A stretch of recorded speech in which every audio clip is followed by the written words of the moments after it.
the live stream is working as it should.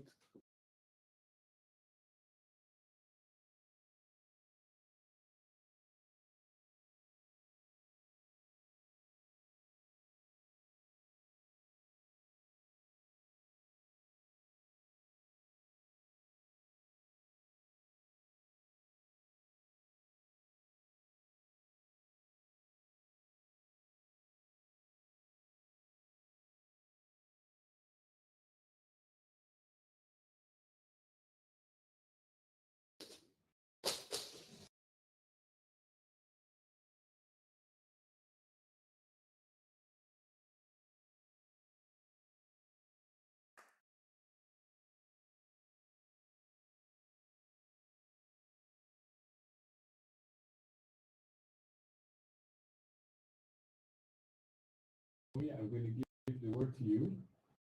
Free to kick off. Yeah. Okay, you can Hello. also. Hi Yes, guys. I can hear you. Oh, Martin. Martin just jumped in. Martin, we're about to start, so I'm going to mute everyone so that Tommie Van de Velde can start his presentation. Okay, the floor is all yours. All right. Good afternoon, everybody. Thank you for the introduction. Thank you for inviting me and make myself present in the AEEDC meeting in Dubai. Unfortunately, I was not able to join physically, but very happy to be here in virtual reality. Let me introduce myself.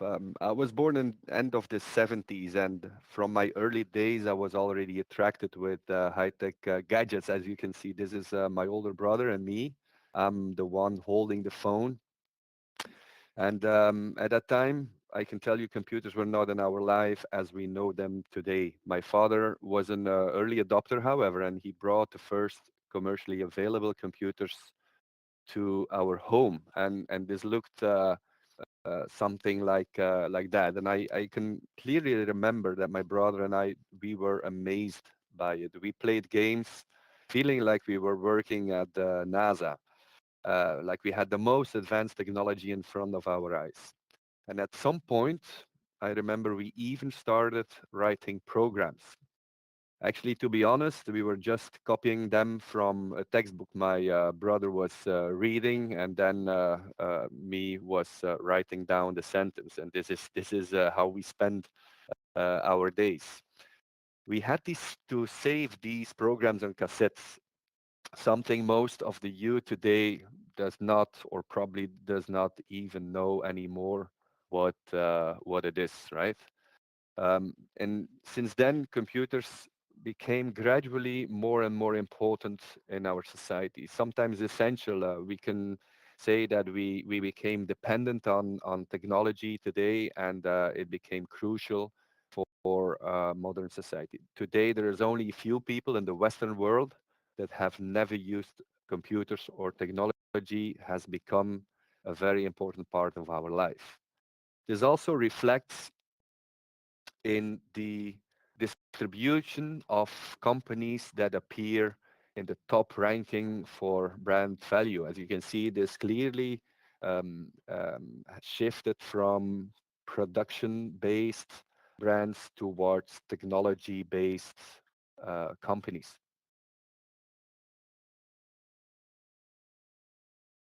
Even criminal activities are shifting towards technology. The good old vintage burglar does not exist anymore, right? Today it's all about hacking, entering a home or a company through a technological way.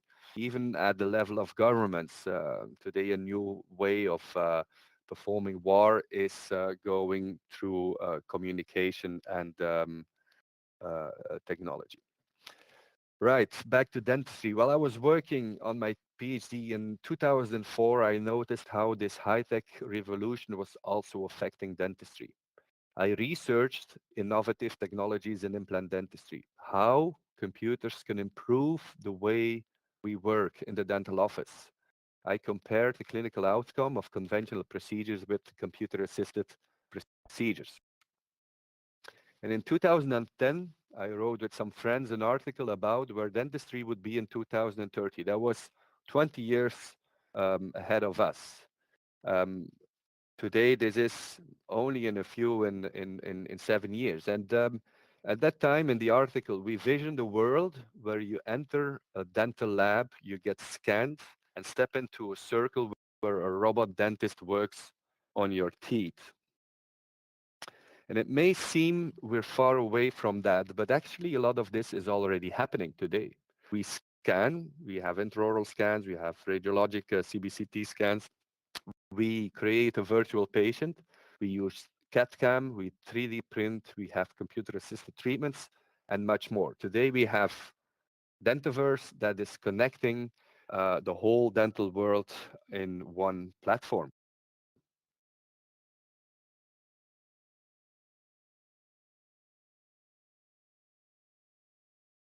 This is a Chinese robot that installed already in 2017 for the first time a dental implant in a patient's mouth without a human interaction.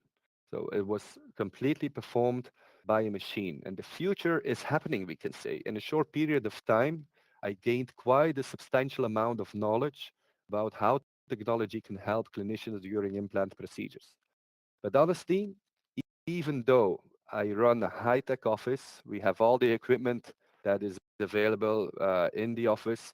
I wasn't really implementing all this new innovative technology for all of my patients. And that got me thinking, how come my knowledge and what is available differs from what I personally do in my clinic? We know that every technique, even the most advanced and the controlled ones, every technique has its flaws, mistakes that can happen, errors that are part of technology. And this results in a lack of precision, inaccuracies. These are the technical drawbacks of a system. And as often, early adopters face complex, time-consuming, and expensive workflows. When trying out new protocols, innovators and early adopters put in a lot of energy and pay the price for having high-tech tools available before the majority follows. And I didn't really feel connected to one single system. When listening to a representative to the impressive list of features of a new product, I'm one of these guys that will tell you, your system is closed, it cannot do that, can we change? So that got me thinking maybe I am not that of an early adopter and I don't want to have everything that is available in my clinic because sometimes it just does not make economic sense. You start counting the dollars. But also I had the feeling that the cost and time efficiency did not fill in the needs that I had. I had the feeling that my own brains and my hands were still performing well enough to be replaced by technology. I somehow missed the interaction between the different available systems, that complex connection that is needed when making patient-related decisions. Because the final result of some of our dental procedures relies on much more than only the technical execution. The whole outcome is more than the sum of its parts of the fabrication process. And that brings us to the tailor-made, the handmade part of our profession. A profession where aesthetics is strongly linked to what we do. Being a dentist, we do not only heal, but we also restore function. And it also needs to look beautiful. In a lot of cases, it is even the natural imperfections that make a smile look beautiful. Even with a bigger range of tools and using higher precision, technology is still running behind when it comes to the subtle art of aesthetics. Aesthetics is individual, creative, and is not a mass production. And maybe technology can help making our hands being a bit more stable, but it still needs a lot of human input, of human intelligence. And we are not alone in dentistry, of course. In the last years, the most innovative neuro and computer scientists have been trying to mimic human intelligence. You've all heard about it. It's called artificial intelligence. or AI. Today, deep learning computers are able to reflect from themselves and learn from themselves. They find and train algorithms to solve tasks using real examples without human guidance. Before AI, classic software programs were just a sequence of conditional sentences. If this happens, then you need to do that. And software engineers spend a lot of time to write these programs and update them later on. AI programs are much easier to write. The real challenge is the data input. Machine learning becomes only accurate when a massive amount of real and validated examples are taught to the system. Artificial intelligence means that machines can use its new knowledge and adapt to different situations. And every time the computer is doing so, becomes smarter and smarter.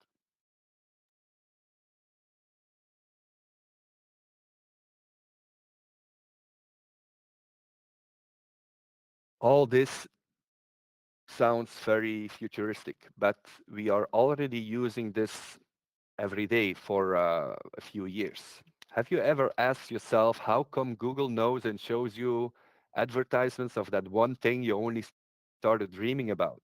You didn't even have the chance to Google it, but still it shows up in your search results. Some people would say that your phone is listening to your conversations, but actually this is AI. Google analyzes and cobbles together your preferences based on your previous online behavior. This actually means that AI predicts your new purchase in a similar way that our own brain is working. Or this is a very nice example of how data collection works. You probably all saw images like that when you want to register in a new website. You need to show the computer where the bikes or a stop sign or a traffic lights are. This is much more than only a verification of being a human being. This is actually a data collection for the car industry, for self-driving cars. And every time someone is registering to this website, he's teaching the system where the traffic stops or the car, the bicycles are.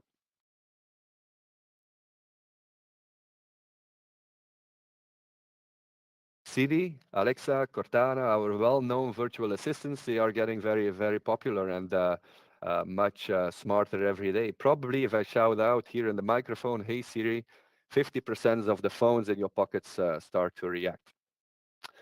But there is also AI technology that probably all of us have been using without even knowing. For example, customer support. This is evolving rapidly from humans to robots. Some people predict that in 2025, 85% of the customer interactions will be handled without a human being, without a human agent. The days where you can really hear you are talking to a robot are over. Let me introduce you Alexa in 2018. This is a commercial, or this is was the introduction of Alexa um, in a Google presentation. Let me try to run the video.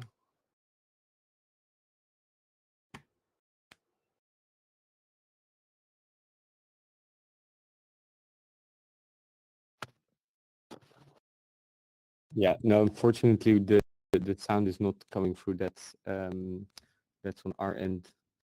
So yeah, you can maybe. I guess you can hear what it's saying, so you can maybe.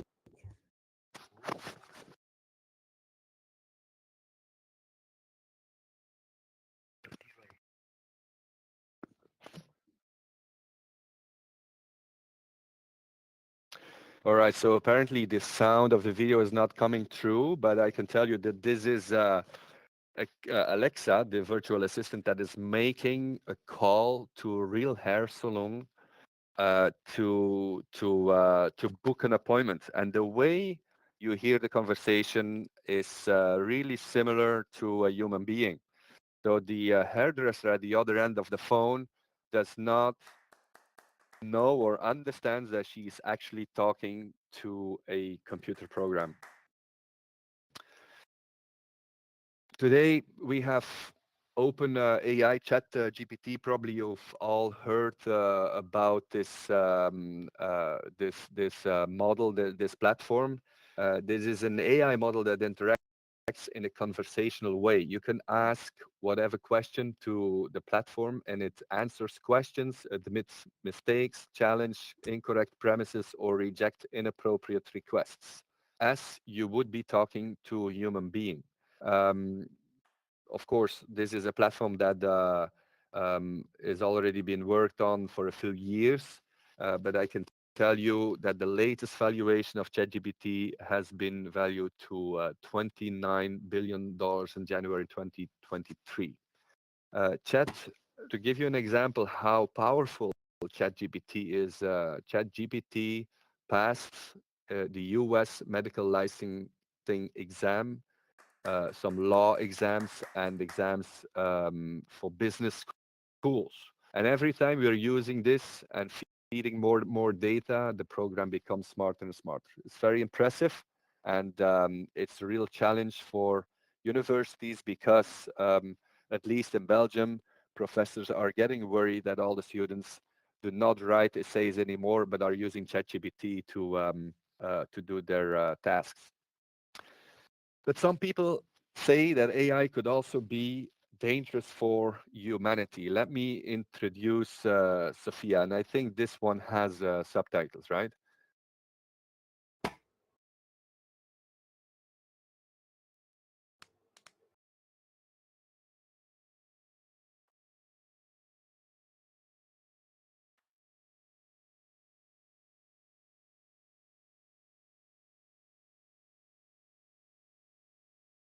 So Sophia is a robot that's working on AI and interacts with you as it was a human being, and she was given Saudi Arabian citizenship a few years ago.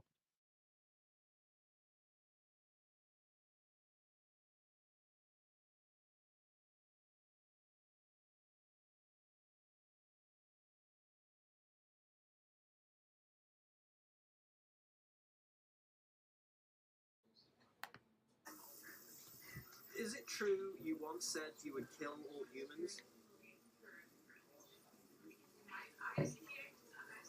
The point is that I am full of human wisdom with only the purest Stephen Hawking, by some people referred to as the most intelligent man on Earth, died last year, a few years ago, and suffered from ALS and needed Is it robots true to you once support his said you would basic kill life all needs. humans? He stated that the development of AI could spell the end of human race. Humanity as we know today has gone through a very long evolution, taking baby steps over millions of years to make us what we have become today.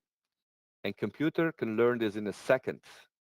A few weeks ago, Alibaba's artificial research department outperformed mere mortals, human beings, in a comprehensive reading test. AI is a rapid evolving and disruptive technology that could change the world before we even realize that this is happening.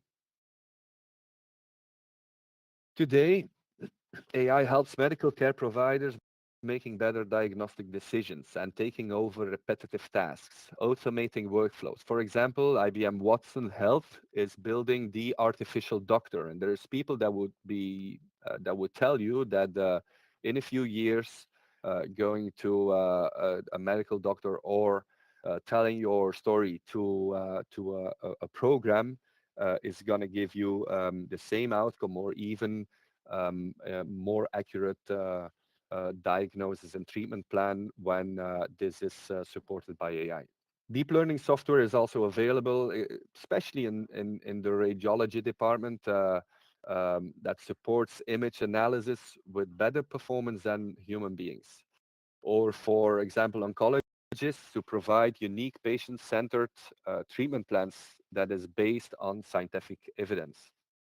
Or in the emergency department, software that helps diagnosing patients and streamlining their urgency.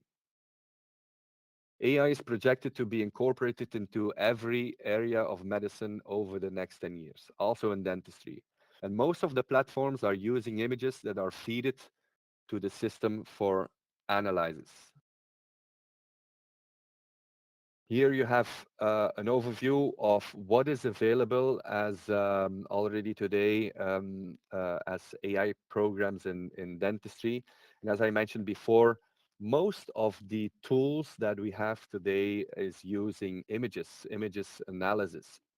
There's a few that also have treatment recommendation, but also future dental disease predictions. For example, this Pearl is a program from a good friend of mine. This is a software that helps dentists with their radiographic image readings.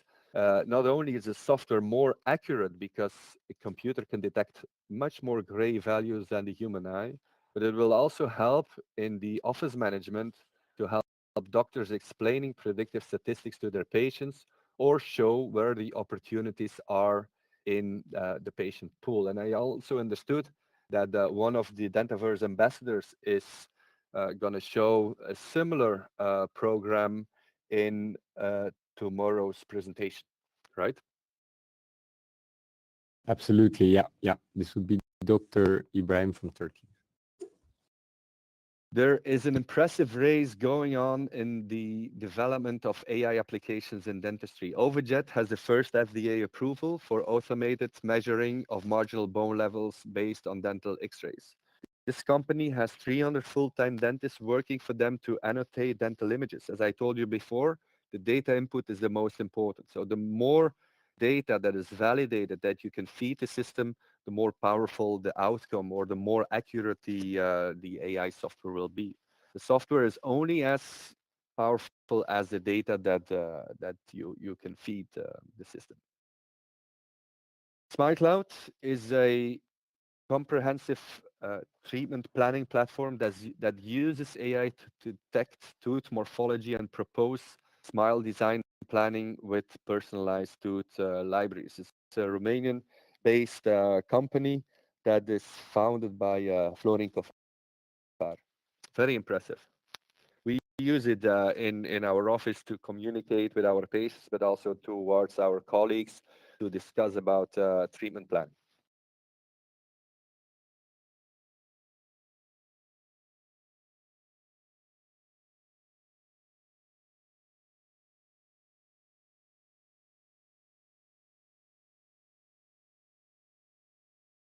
So here what you can actually see is the computer cobbles together radiographic data with intraoral scanning and then measures tooth morphology and predict or create a design for, as you can see here, you can play with it, put the teeth in a different position, but also AI will propose a certain tooth morphology that works the best for these cases for this patient.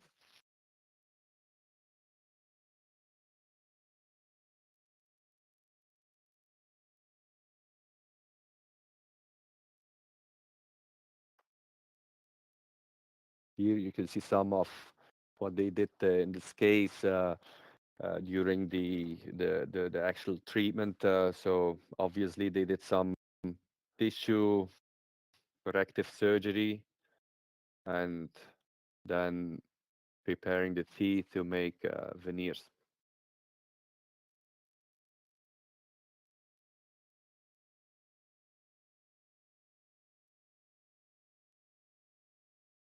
Using a program like this that um, shows you the design, the end phase of the design that you want to finalize. It's clear to everyone, to the patient, but also to the colleagues, to the dental technician, what, like the architect, that everyone knows what needs to be done.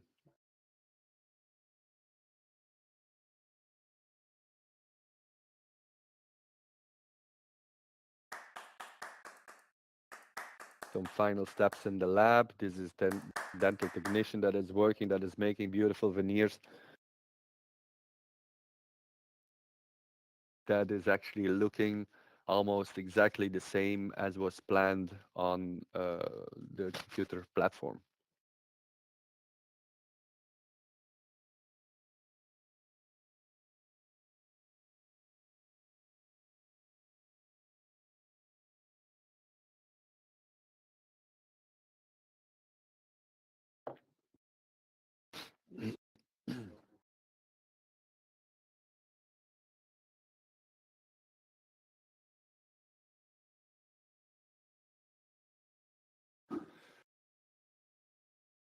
This is an overview of possible solutions, how AI could help in endodontics.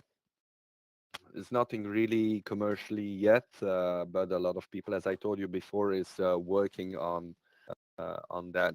Also, implant dentistry. Maybe you've heard about the website. What implant is this? I'm a periodontist. I do a lot of implants, and I get a lot of images that are sent to me through email, through WhatsApp, to whatever, asking colleagues asking me, oh, there's another office that plays this or that implant. Can you tell me which one it is? Because there's thousand different systems, right? There is a website, whatimplantisthis.com, that is trying to, based on parameters on radiographic findings, can tell you approximately what the brand of the implant is. But today there's also a computer program, or people are working to make such a program that is running based on AI that automatically would detect the implant brand if you upload a radiographic image of a certain implant. Another one in implant dentistry is a program that is called Dentist Diagnostics. I'm not sure if this is already available commercially, but this is a program that wants to combine radiographic images with the patient's health history, preferences, and budget constraints to develop a unique treatment plan for implant patients. Doctors only need to review the proposal and make minor modification, and every time they change, the computer learns and gets smarter and can propose a better treatment plan the next time. You can see there's a lot of opportunities, but most of the time the performance is only as good as the data set that is fed to the system. We've been talking about this before, right? With that, I mean, in order to be accurate, it needs a big data set of validated, of labeled images. For example, this is a proven carious lesion. Software comes with a basic set of annotated images and becomes smarter on the road as new data is validated by using the program.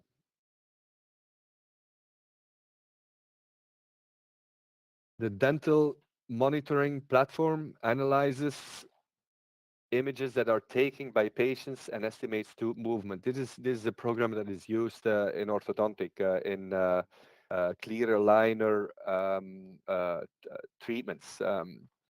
So in order to monitor the treatment evolution, the patient can take his or her smartphone, make an image of what is actually happening in the mouth, and the program is looks how the evolution of the treatment is doing. When the dentist's prescribed of observation is detected, a customized protocol or treatment plan will be enabled, and instructions are sent, or the patient, for example, when something is not going according to plan, the patient is invited for an in-house visit, and this attempts to reduce the chair time in the orthodontic office. I'm convinced that AI will have a major impact on our profession the next few years. It will not only help us in automating basic workflows, but should also connect existing platforms to each other. And for this to happen, it is crucial that companies actually talk to each other and open their platforms. We need true open systems in order to work well or be integrated with each other. This way, AI will help us to minimize the need for human input, but also add individuality into computer-generated dentistry. And this is important for the aesthetic part. AI will help us in understanding why we think something is beautiful, but we cannot explain why. To turn a subjective feeling into objective data. This is a video commercial of a beauty contest that is held online and where the judge panel is a computer.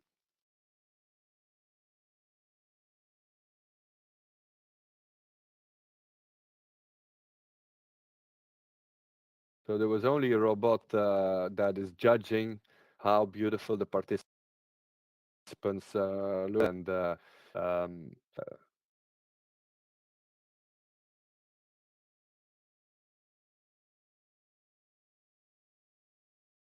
I am sure that soon AI will find algorithms to teach machines to be creative and produce beautiful, imperfect dental restorations.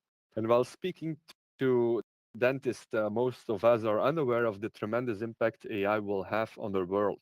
Clinging to the notion that only dentists can diagnose, treatment plan, and deliver dental care is simply ill-advised. I believe that we should embrace this evolution, keeping in mind the drawbacks, possible risks, inaccuracies, but rather than getting threatened by it, we should familiarize with how it could help change the course of dentistry for the better.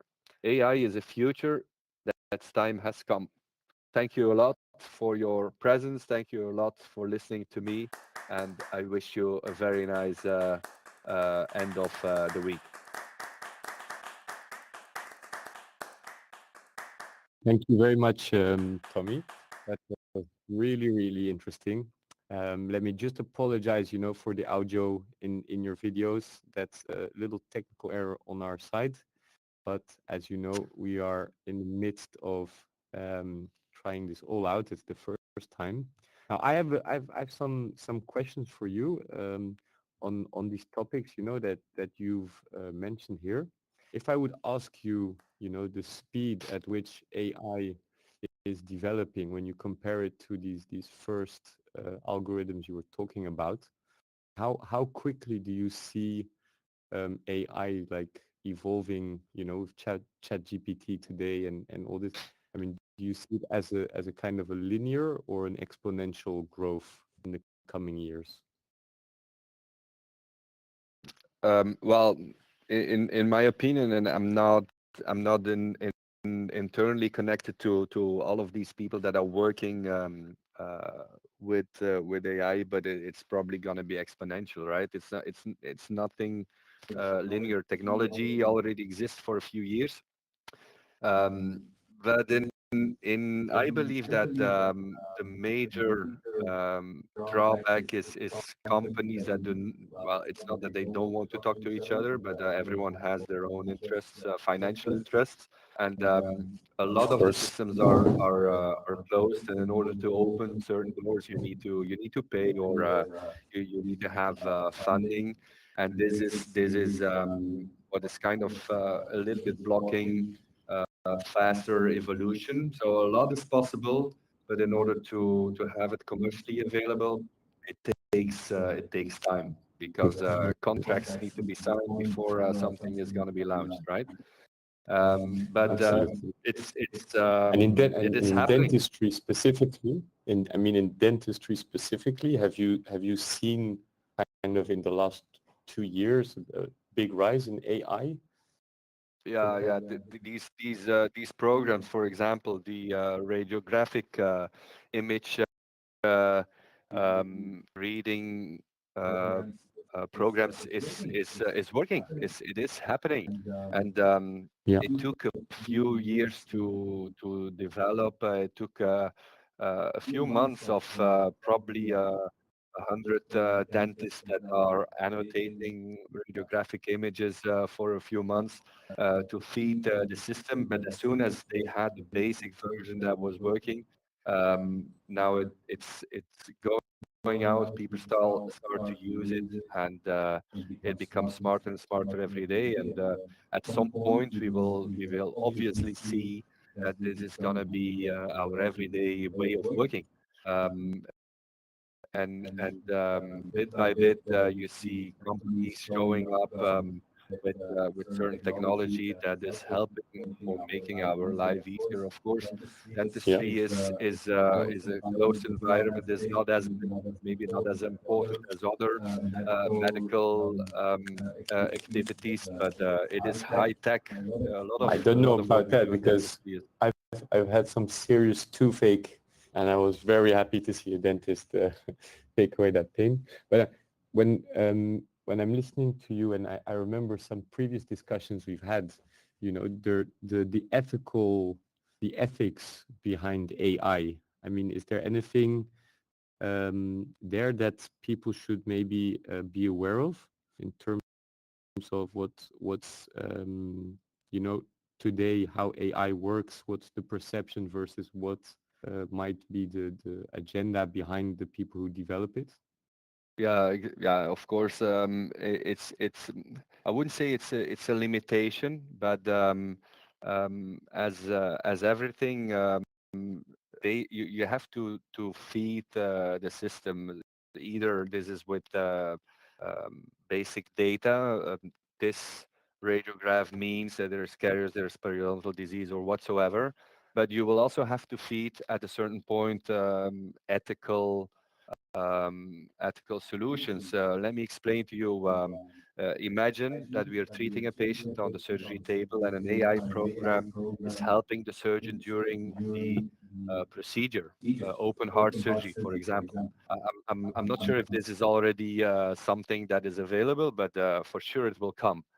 Um, the computer program, the AI program will guide the surgeon based on parameters, on images, on video feed that he can see. And at some point, you know, maybe the patient will not make it, and the computer will be able to predict it. But someone will have to tell the computer program, if this, and this happens, you have to let the patient go, right? So this is the ethical bar that you have to raise or to lower, and that also will have to be taught to the system. And this can be a bit, um, how can I say, Yeah, the ethical maybe, boundaries are tough on that one. yeah, exactly. But on the other hand, if you're only have the surgeon and the nurses and maybe the assistant that is working with you, you're also in the hands of that one person and the ethical conditions that this one person has in his mind, right? Now you're a bit Yes. left to the ethics of a system, but someone will have to teach the rules, the guidelines. Yeah. No, I see that that's a lot of very judgmental decisions, both to be made by humans and by computers. Most No, of the okay. time, how this is working today, an AI program, for example, the radiographic image reading programs.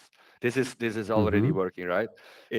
It gives you a second opinion. I think even one program is called second opinion. It's like you ask your colleague, what do you think about this radiograph?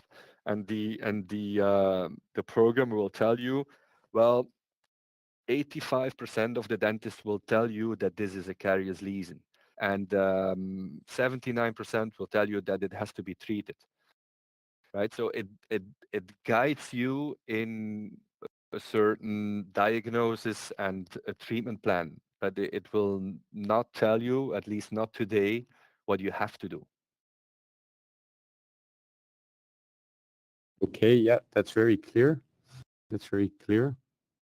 I mean, for me, I don't have any other questions, but if there's anyone in the public who has questions for Dr. Tommie Van de Velde regarding AI or anything else he spoke, you are happy to ask your questions now.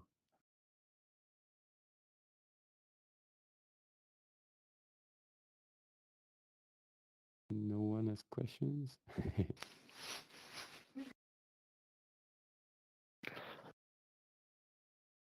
No, but okay. If there's no questions, I guess a lot of people, it's their first time here. I mean, I can see we're 20 people in middles under the moment, so it's a pretty full house, I would say. But Tommie, I mean, thank you so much for making it here virtually.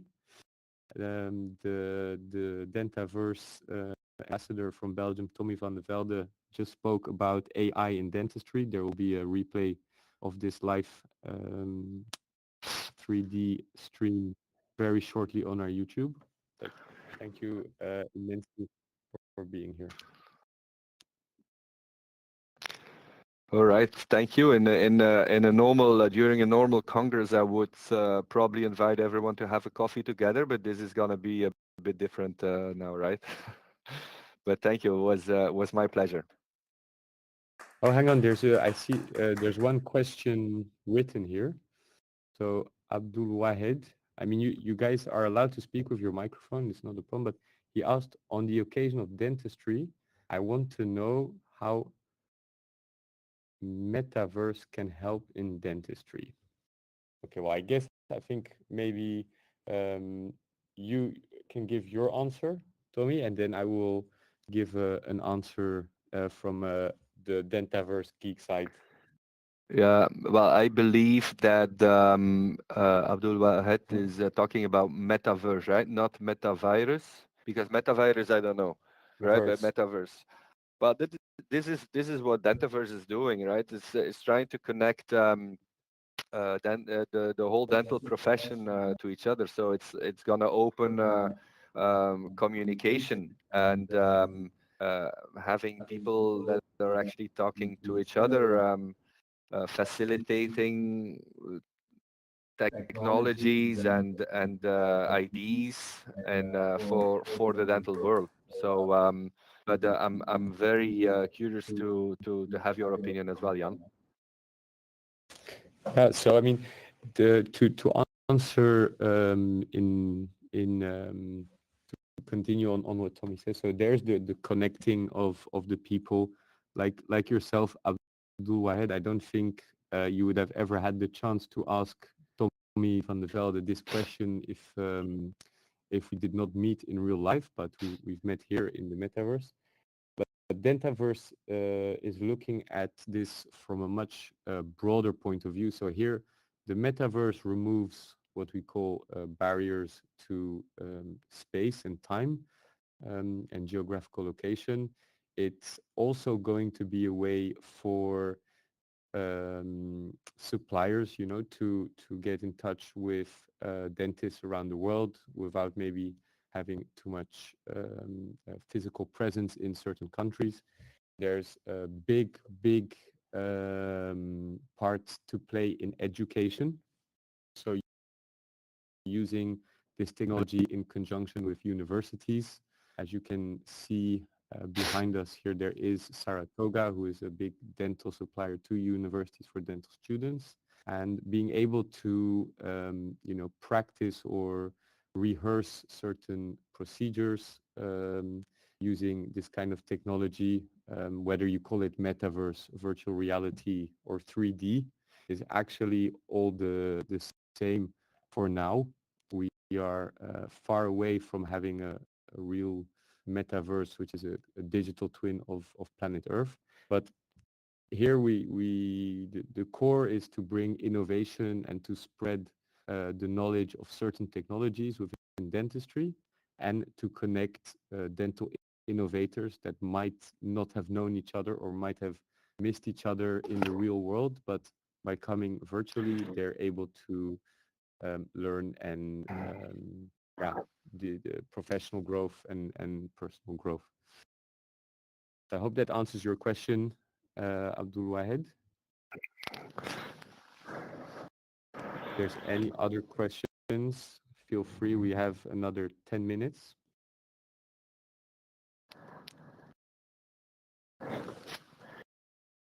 Yes, so for teaching and education, Abdul Wahed, Metaverse is a really great tool, especially for people who are living a bit more remote or far from universities or centers of education.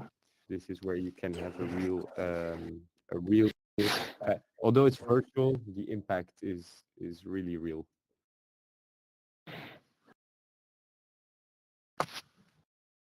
And actually, I can give a little note on that because we do have a little bit. Hello, more time. hello. So, hello.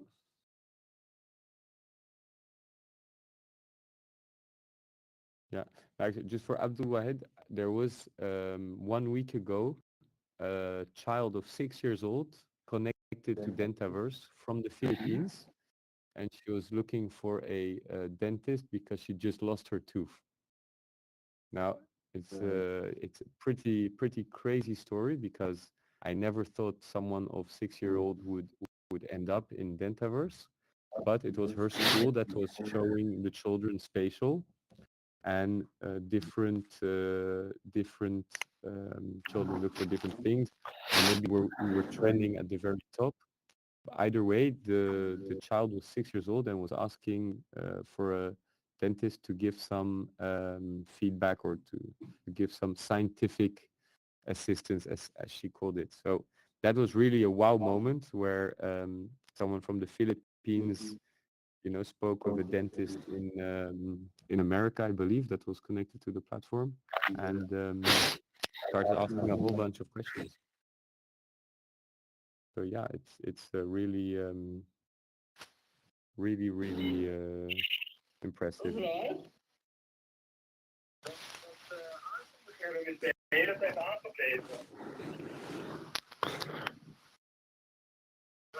Yeah, okay. So I mean, further, I think if there's any other questions, then feel free to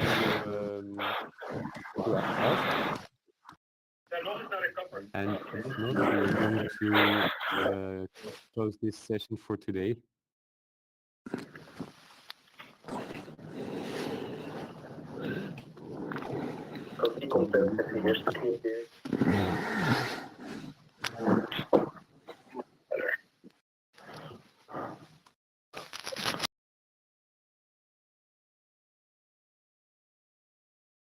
All right. Well, then thank you once again, Tommy.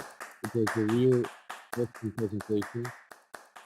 Thank you to everyone who was listening here. And I guess we'll be back live tomorrow for day 2. Thank you very much, everyone at ADEC and ADEC Virtual. Cheers.